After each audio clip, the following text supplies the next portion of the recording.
All right, Mike. So we completed our stream of Resident Evil Village just recently. You have seen the entire game. Um, First of all, what were your thoughts on the game? Uh, After finishing the game or watching you finish the game, uh, first of all, the style of the game, I mean, it looks absolutely fantastic. Hmm. I think they really nailed that. The art style, the castle, the whole village, everything to the characters, to all the villains. It all looks great. It's all pretty consistent all throughout. But I thought they really nailed that. The story too, I thought the story was pretty good. I think it could have been presented a little better. Uh, some of the things, how they present the story, like through the notes and all of that, it definitely wasn't bad, but I do wish it was presented in, I guess, a kind of more unique way than just having okay, to understand more of the characters, they gonna have to read this book or a few notes that are placed around here. And I didn't like how, to really understand it, it all just came down to the end just in that little room where you had to read all these notes when you showed me when we were doing the stream. Uh-huh. So I think that could have been handled better. And regarding the boss fights as well, the bosses, some of them were kind of underwhelming and a bit too easy. I think that could have been they could have been more challenging, and I think it would have been a lot cooler if we got to really get to know them a lot more too, because it did seem well, a few of the bosses it seemed a bit rushed as well, and didn't really get to develop in the way that I imagine it would be. I do think with Capcom how they had these bosses, I thought each the look of every one of them was pretty unique and cool.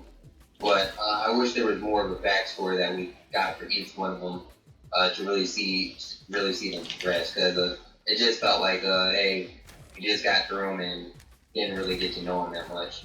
So that was a bit disappointing for me. But overall, I still felt that the game was pretty good. I didn't think it was a bad game by any means. At first, it seemed a bit silly at times, but once you really start to move on and understand everything, it all really just starts to come and make sense.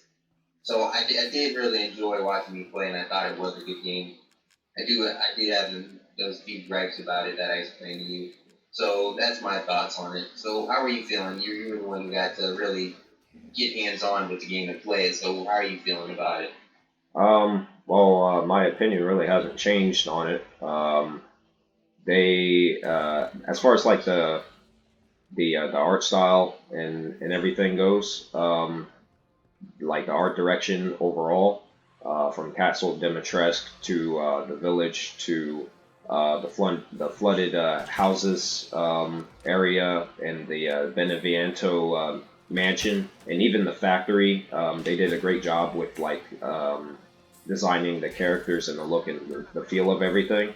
Um, the first person perspective gameplay, I'm glad they brought that back and they improved upon what the first game did.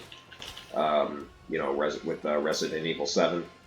And as far as supplemental content, after you beat the game, they did a great job with Mercenaries Mode, which is what you're seeing on the screen right now, which provides that extra level of replayability and gives the player something to do after the main game is finished. And so they did a great job with that, and we haven't even seen what the DLC is going to be just yet. So they could expand Mercenaries mode, add a few more levels. They could add some story DLC, which is what I'm hoping they're going to do. And going back to the main game, I did enjoy the boss fights. And as you said, the game was a bit too easy in certain places, certain areas, and that's definitely a concern.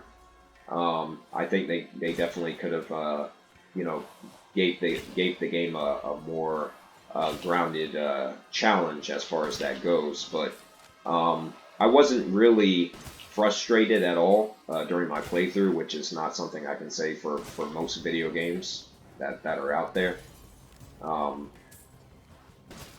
But as far as like the bosses and whatnot goes, they definitely could have put more opportunities in the game for the player to learn more about the boss characters, and they really dropped the ball with that.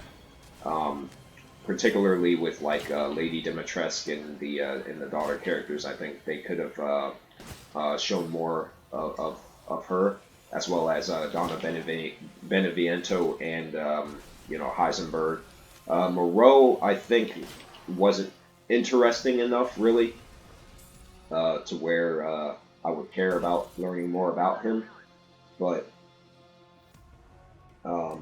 like I said, they could have definitely improved by putting the bosses more into the game. They could have had more in-game cutscenes in here that I think would have fleshed out the characters more, and they really missed that opportunity. So,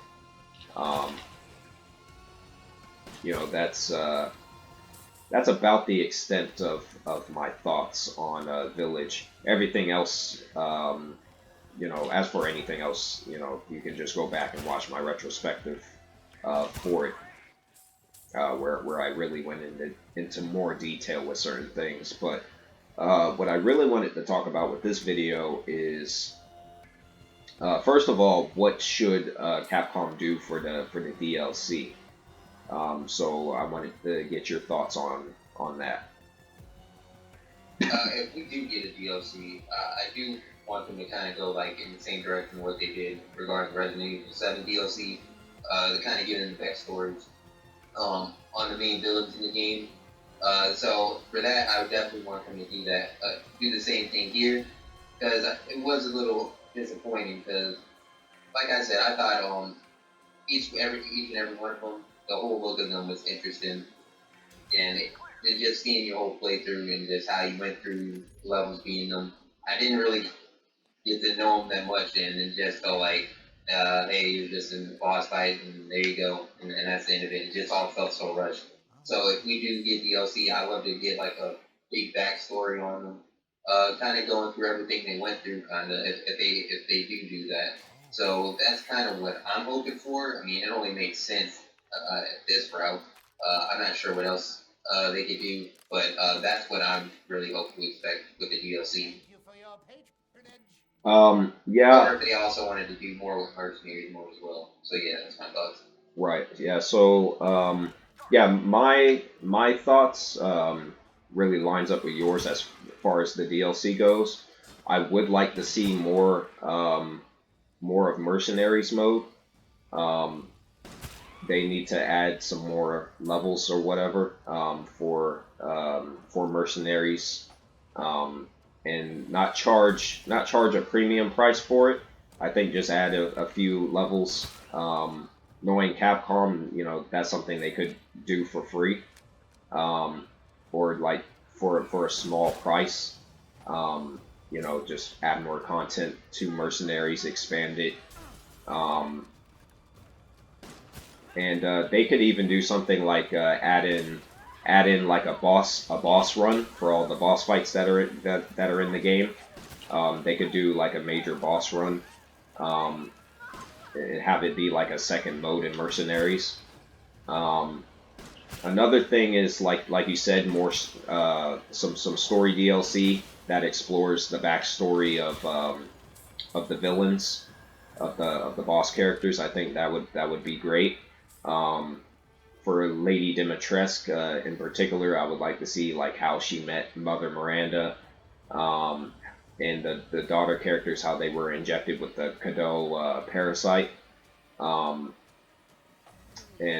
like how they met Lady Dimitrescu. I'm very curious as to how that all played out. So that's something that they could do.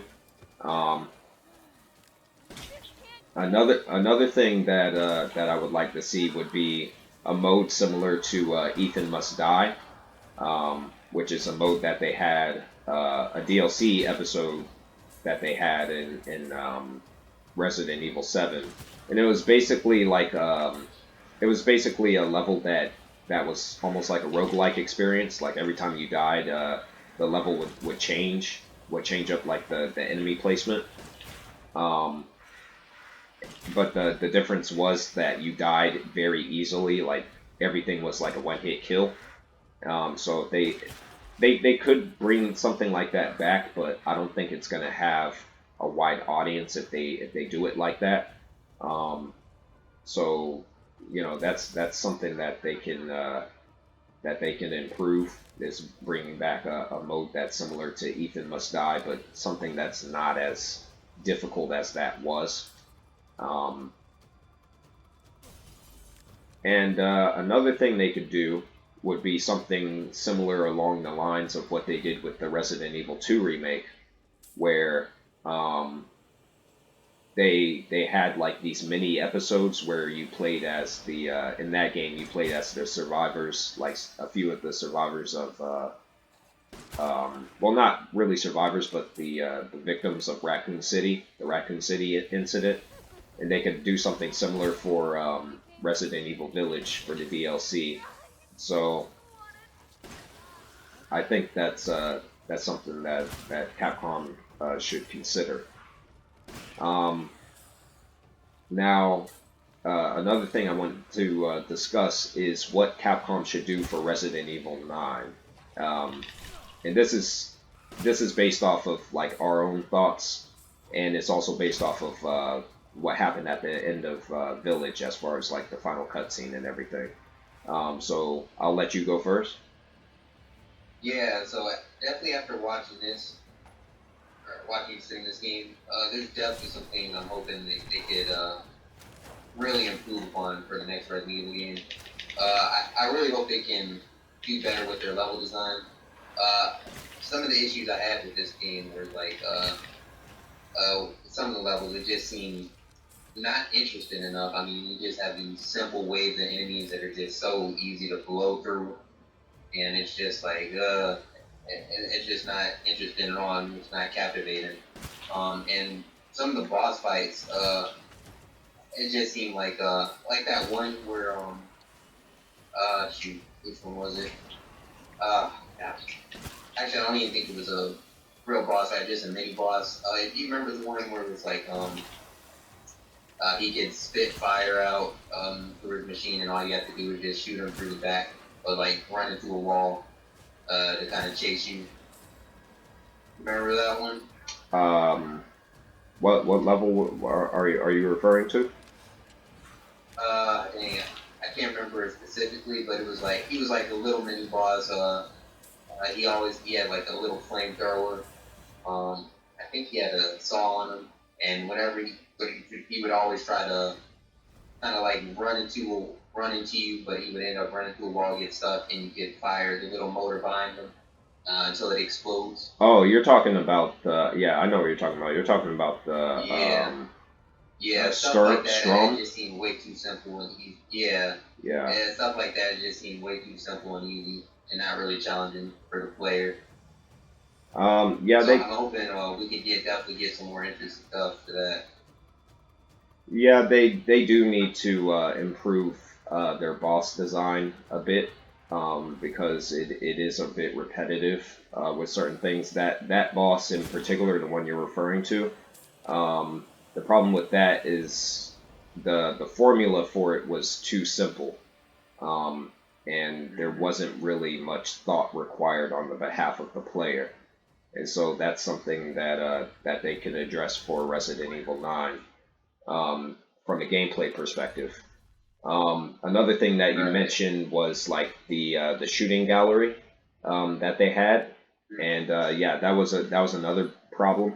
Um, that's when I mentioned in my retrospective that the game kind of went off the rails and became less of a Resident Evil game and more of a Call of Duty experience, like a traditional first-person shooter, and that's not what Resident Evil is. Resident Evil is not a traditional really anything. It's not a traditional shooter at all. So, that's something else that they could definitely address for the next game. Um, and what they did do well for Village, like with Castle Dimitrescu and the Donna Beneviento level, the mansion. I want to see more of that. Like if they play more into the realm of psychological horror without it becoming like a um, too much of a cinematic hands-off experience, um, Right. then I think that's something that will definitely work for the next game. Something I am uh, well, there is something I am concerned with, um, but I want to get your thoughts on what they should do um, with the story first before I get into that. Yeah. So I think the big issue I had with this story in this one is like I was saying earlier, just the way it's presented through notes and stuff. I think they relied on that way too heavily, and it kind of just took me out of it completely a bit. Because I mean, I don't mind being for that being used at all, but just with the like real important stuff being revealed through that, like just learning about through all the characters and stuff like that, it just kind of really took me out, and it just seemed a bit lazy if I'm being honest.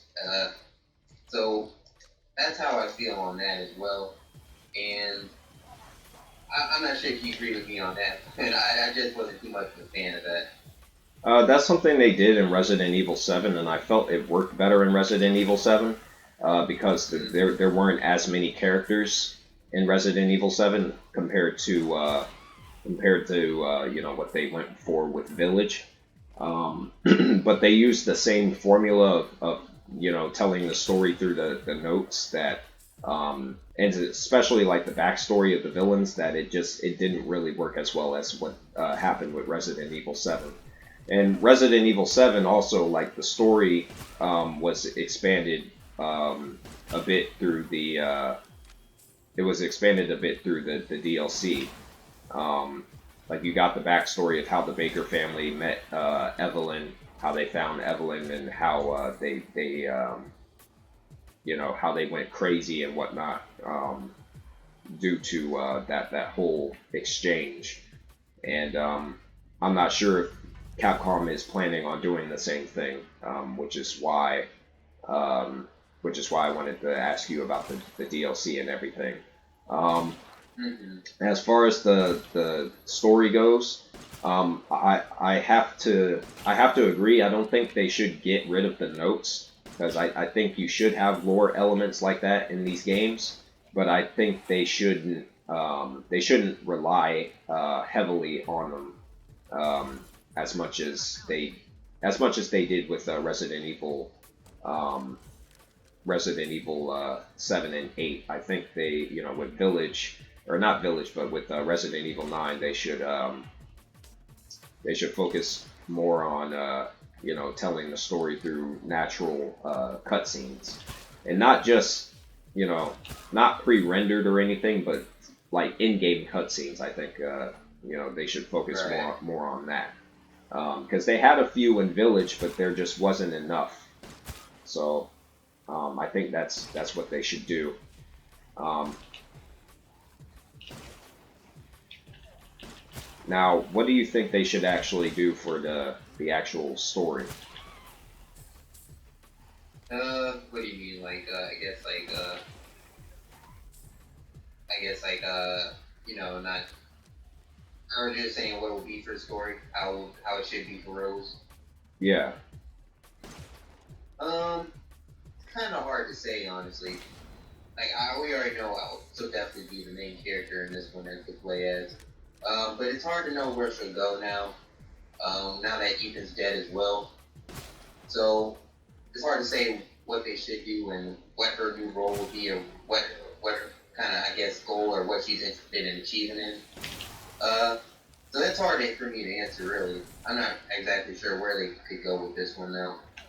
I guess it, what we were last left off, Rose was if I can't remember this thing correctly, uh, dang, I'm not sure if I can remember exactly what happened. That last, I know it was a note, if I can remember. Do you remember what happened? before Rose left, there was something that like I guess a hint of what she had to do before they left in the vehicle. The Well, conversation with the agent. the Yeah. agent basically told her that she was needed somewhere, so she was they were off to accomplish something. I guess to handle a bio weapon. Okay. You know, something So something that only she could do. okay. So I guess that's where it leads me next. So I guess we'll see Rose just going on a journey, kind of similar to like in Resident Evil One. It was Jill Scott as the main character, right? I never played Resident Evil One Jill Valentine. or Jill Valentine.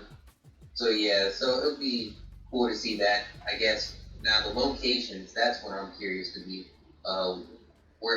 I'm curious to what the new location will be for the new one. Now that the whole setting, like Resident Evil 7 and this one is over. So yeah, so I'm curious to see what that's gonna be now. Well, Chris Redfield in the last cutscene he was in mentioned BSAA in Europe. So that's going to be the location for, I guess, a new Resident Evil game. It might not necessarily be Resident Evil 9, but it could be like a you know, a different it could be like a side game leading up to Resident Evil 9 if they go that direction with it. So it really all depends. Um, yeah, I think as far as Rose goes, because she's technically a bioweapon, I think that they're definitely going to have to make a character that's basically as strong as her, if not stronger, to give her, you know, a worthy opponent. Basically, that's something that they're going to have to do. And so if they can manage to make a character that and the character is going to have to be another bioweapon, obviously. But if they can make a character that's as strong as Rose, or you know more powerful than she is, that'll um, that'll give her you know something to that'll give her a worthy challenge in the game. Or they could go a different direction with it, and they can make a more grounded story that's more psychological, and that'll question um, Rose's like her morals, like where she stands, and then like question whether or not she's actually going to continue, um, you know, fighting for humanity, or if she's going to turn against humanity, you know, and become a threat. So, and I think that would also be a compelling story if it's written the correct way. Um, and so, you know, Capcom, one of the things they've done with these newer Resident Evil games is that they've really improved the storytelling, um, and have proven the naysayers, the people who say, "Oh, Resident Evil doesn't have a good story," um, and you know, it's all about the zombies and it's all about the gameplay. It's like, no, these you know, Resident Evil was also known for its story for a long time. It's just, you know, 5 and 6, well, 4, 5, and 6 really took a back seat and delivered underwhelming narratives. So, um, you know, seven brought that back to where the story actually was important. They stumbled a little bit for 8, but they left it on a very intriguing note. So I'm very curious to see, you know, where they go. But yeah, there's definitely different avenues they can take with the Rose character in general. Um, One thing I think Capcom shouldn't I do think, is oh, go ahead. yeah, I think I actually really like their that your one idea, seeing that Rosewood kind of with her moral decisions. I think that would be a real good one if they do decide to do something like that. Yeah, they could. She could be like Resident Evil's Daenerys Targaryen if they go that direction. Just they would have to make sure it's actually written properly. So, um, and that's something, you know, depending on how they do it, if they go that direction with it, that's something that could lead into Resident Evil 10.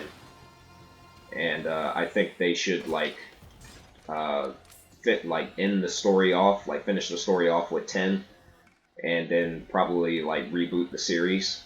I think that's what they should do, personally. Not sure how you feel about that idea. No, I actually agree with it.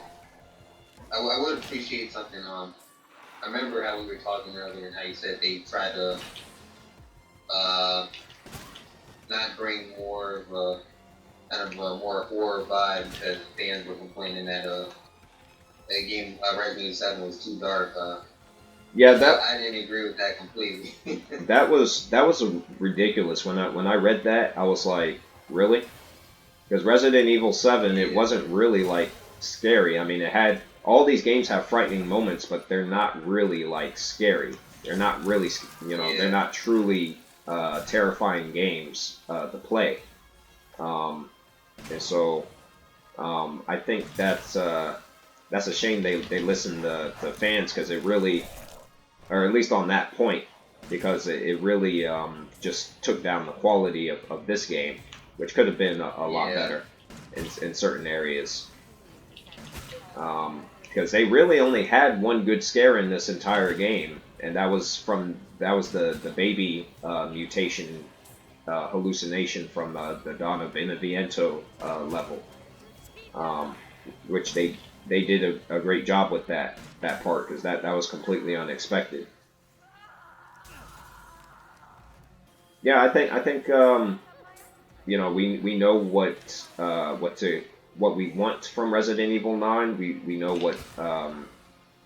what we want to see, and so hopefully you know Capcom does deliver. Is there anything else you wanted to add? Oh yeah, definitely. I definitely want them to kind of tone down on the I guess like the shooting gallery stuff as well. I definitely want to see less of that. Yeah. And I guess that having ammo be more sparse as well. Because I definitely, when I'm playing this and seeing you play, when we're playing through the whole stream, I didn't really feel a lot of tension or really nervous for you at all. Because it didn't really seem that difficult. And like, you could just always find ammo wherever. And it was just as simple as can be. There was really no tension built up. So I like to see them tone down on, I guess, the shoot 'em up stuff. And like I was telling you on the game's hardest difficulty, Village of Shadows, um, there's no fear with that either, or true challenge because they let you turn on infinite ammo, which is something Resident Evil 6 allowed you to do, and some of the other games as well.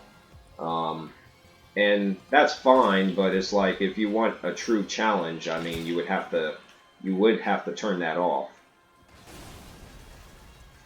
Yeah, as far as the gameplay goes, yeah, they definitely do need to stay away from the whole shooting gallery aspect because it really doesn't do anything good for you know for what they're going for with the whole horror vibe. So yeah, that really pretty much covers just about all of it. Is there anything else that you wanted to add? I think that's it for me. Oh, and this is the guy you were talking about earlier. Yeah, that's exactly it. Well, at least he went down much quicker than he does in the main game. Yep, that's our thoughts.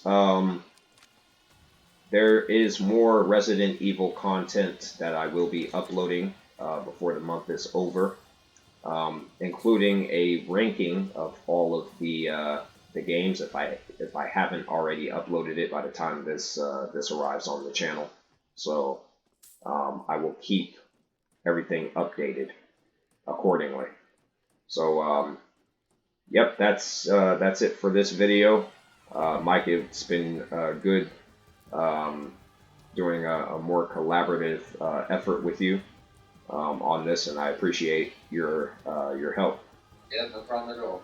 All right, we will be back for more gameplay discussions and franchise discussions in the future.